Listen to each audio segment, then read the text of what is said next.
In today's video, I'm going to teach you how to change the super admin in Zoho WorkDrive, a crucial task when transitioning roles or managing team responsibilities.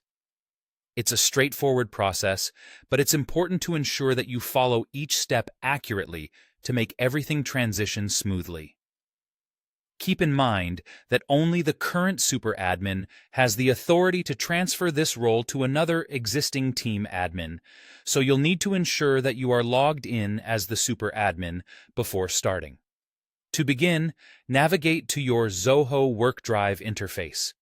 You'll want to find the admin console, which is conveniently located at the bottom left corner of your screen. Clicking on this will open a new tab specifically for administrative tasks, giving you the tools you need to maintain your team's organization and permissions. Once you're in the admin console, direct your attention to the left-hand menu. From this menu, select the Settings option.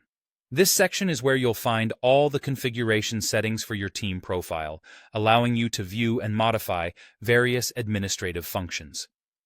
As you are configuring your team's profile, look for a field labeled Super Admin Contact. Beside this field, there is a Change button. Go ahead and click this button to initiate the process of selecting a new super admin for your team. A dialog box will appear on your screen. Within this dialog box, you have the option to either start typing the name or email of the person you wish to assign as the new super admin, or select the name from a drop-down list. Remember, this person must be an existing team admin.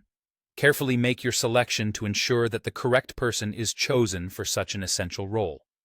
Once you've selected the desired team member, click the Update button to finalize the change. This action transfers the super admin role to the selected team admin, empowering them with all the associated administrative privileges. It's important to note that after this transfer, the previous super admin will automatically revert to a standard team admin role. This means they'll still have significant capabilities, but they will no longer hold those exclusive super admin privileges. And there you have it. You've successfully changed the super admin in Zoho WorkDrive. This process ensures that your team is led by the right individuals with the necessary permissions to manage and drive your team's productivity effectively. Thank you for watching, and be sure to subscribe for more tutorials to streamline your team's workflow.